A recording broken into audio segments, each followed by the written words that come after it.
Hello, welcome to GeekyHiJynx, home of the Mischief Makers, and today we're looking at the sake of the vicious.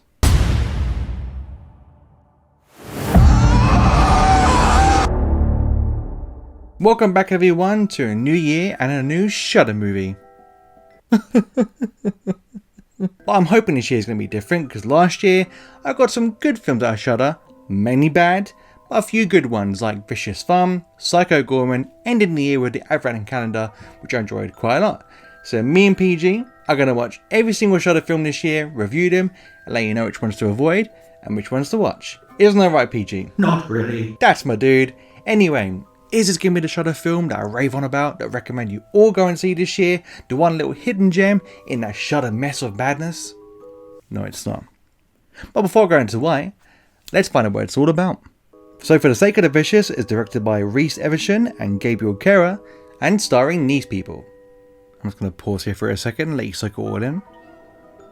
And we'll move on. So the film is about a nurse called Romina who, upon returning back home, finds a landlord being held hostage in her own kitchen by a mysterious kidnapper. And after defending herself against him, soon comes across other nefarious characters linked with both the landlord and the kidnapper that finds her fighting for her life. Before I get stuck into this film with what I liked and didn't like, let's find out what PG thought. Oh, it's awful. But there you go, that's the review done. Thanks for sticking around. Of course I'm joking, but every Shudder review, PG is going to give his 2 cents about what he thought of the film. But me on the other hand, I'm going to give you those juicy details that you need to know about what's good about it and what's bad about it. So let's waste no more time and get stuck in. So what did I like about the film? My god, not much. But the one thing that did stand out to me was the gore and the deaths, because this film is extremely over top in both. Also, if you fancy one of the funniest films of the year, stick this on because the funny moments are not intentional one little bit, yet I was laughing throughout, but for all the wrong reasons. And that's what I liked about the film. I'm not even joking. There was nothing more than what I just said that I personally enjoyed. In my opinion, of course. You might watch this and think, what are you talking about? This is the film of the year. It's Oscar worthy. But for me, I was just like, no, that's all I liked. But before I move on to what I didn't like, it's an essay. I'm going to move on to my new segment of reviews, which I like to call Comical Observations. And basically, these are things that weren't good, things that weren't bad, but things I laughed at or enjoyed in a weird way because they were so stupid. Now, there's a scene in this film where they make this noise that mainly occurs in TV shows or movies when there's a flashback. You know, that music comes on, it sounds like a wave approaching, or like a bit of sci-fi music where you think, okay, someone's sort of glaring now and is staring into the distance doing that 2,000-mile stare, and you hear that music and you think, flashback, and it doesn't happen. You literally see the guy talking, you think, okay, flashback's coming, you hear the music signifying a flashback, and it's like whoever made the film forgot to put the flashback. It's kind of like this. Ugh, that was a horrible plane crash. Oh no, sir. We're stuck on this desert island. I just saw a polar bear. There must be something you learned in London to get us out of the situation. In London? Nah, not really. Are you sure? Because it was like you're about to say something important there that can help us. Nah, not really. Oh no, we're going to starve to death. We haven't got any food in there. Where did you get that? This film also contains the worst shooters of a gun I've ever seen in any film, and I watched Dumb and Dumber.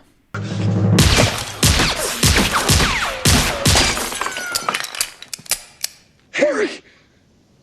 You're alive! And you're a horrible shot! Now, what didn't I like about the film? Ladies and gentlemen, fasten your seatbelts.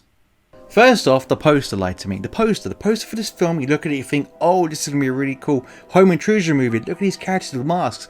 This is going to be cool. The poster, I'm not lying to you, half an hour into the film, maybe more, these characters don't appear. And I thought for a second I may have had the wrong film on because none of the characters on this poster appear in the film. They do, but so late into it, you actually think, is this poster correct?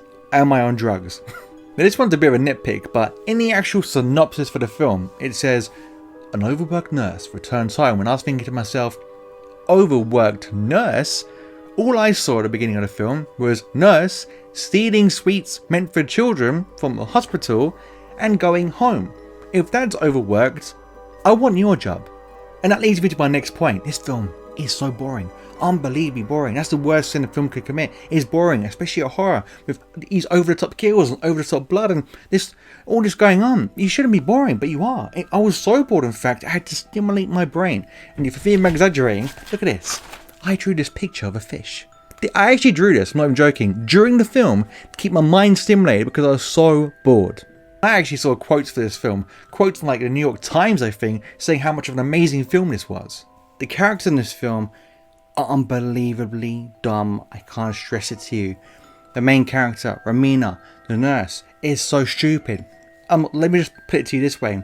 You return home, you go into your kitchen, you find your landlord tied up, bloody and beaten, tied to your flipping kitchen drawers. You look to your right and you see a guy staring at you really creepily. You run upstairs, you fend him off. You manage to fend him off completely. So what do? Do you A, hold him in position, call the police, wait for the police, they get there, the end. Do you finish him off because he's broken into your house, clearly done damage to somebody else, was trying to hurt you, so you're just in your actions, so you're justified, like you're protecting yourself. It's a good one. Or do you 3, listen to his life story, you don't know the guy, put down your weapon, and team up with him. And that's what she does. She picks option 3. She lets her guard down and teams up with him. Now, the kidnapper's got these reasons. I could go into, you're not going to watch it, let's be honest, but if you are, I salute you. But essentially, the kidnapper thinks that the landlord tied up in the kitchen did something to one of his family members, his daughter, or all I'll say. And she believes him. No evidence, she just takes it on face value. Landlord beaten up to a pulp. He is fine. Who are you going to believe? It doesn't matter who you believe, they're in your house, get them out, call the police. But she's so stupid. He explains to you what happened to his daughter. He explains more facts about the trial and the landlord being acquitted. And the more he talks, the more you don't believe him. The more you think, wait a second. It sounds like the police and the court system did their job. And it sounds like you're crazy. And it sounds like she's believing you. It's just stupid across the board. So let's dive straight in to the villains. So you think, oh, the kidnapper's the villain. Yes, to a point, but he's not the main villain. Oh, it's got to be the landlord tied up, surely. He's connected to the main villains, but he's not the main villain. Instead, the people on the poster. These are the worst, least effective, cartoony villains / killers I've ever seen. I was shocked how incompetent they are. They're awful, terrible, and they psych them up. They think, oh, let's be really intimidating, let's get in there, cut people up and blah blah blah. We're gonna, they look at my skull mask, oh yonder, I'm the leader of the gang, I'm the toughest one. And they're all terrible. They go in there and they get decimated quicker than I've ever seen anyone killed in my entire life. It's again, example number 3. Now listen to you mugs. Get your mask on, Fred. How many more times have I got to tell ya? We're going to get inside, case the joint, stab them up, kill them all off, get back to the governor's house, get our money, go to the strip club and have a good time. How does that, what are you all looking at? Oh, I seem to be dead already. And let's ring off the rest, shall I? The writing is awful. Some of the worst writing in a film you can get. This film was written by a chimpanzee with no arms and no legs and no head. In fact, it's not a chimpanzee, it's just a hairy potato.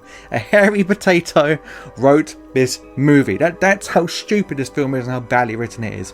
Other things that bugged me were people surviving things they shouldn't survive. If anyone stubbed their toe or trodden on Lego, you're almost out for about 1 minute of your life.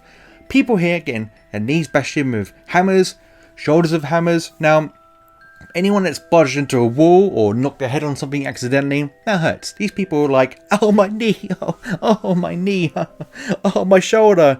And the next thing they're like, where did it come from, where did it go, where did it come from, Cut me Joe. It's so stupid. And one little nitpick at the very end that really bugged me was Romina, the nurse, the way she smokes. And it's a nitpick, but they're in the garden, talking to the kidnapper because they're best friends, you know, because he's a nice guy, you know, just, hi landlord, beaten and bloodied, but she's in the garden and she's smoking. The way she's smoking is like, it's like Popeye the Sailor Man smoking. It really bugged me. I don't know why, but it just did. And I could go on and on about what I didn't like about this film, but I'm going to do yourselves a mercy and just end it there. So overall guys, it's just like PG said at the beginning of this review, it's terrible. No redeeming traits, it's awful. The good things I mentioned, let's be honest, that's not going to pull you in. You shouldn't watch this, it's a waste of time. On all fronts, there's nothing here for anyone to enjoy. If you want to watch it to see, Joe, you know what, the way you went through this review, these moments you mentioned, I want to see them with my own eyes and ears. You can't see with your ears, but nor can the hairy potato. So give it a go if you want to, if you just hate your life and you've got nothing else to do, and if you've got time on your hands, and if you have got time on your hand to watch something like this. I want more of your time because I seem to have none. But I can't recommend this.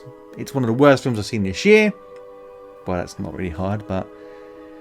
And it's the first Shudder film of the year, so this doesn't really bode well. But that's my take on it. If you have watched it, let me know. But yeah, on that note, I'm going to give, for the sake of the vicious, 1 out of 5 Geeky Coins.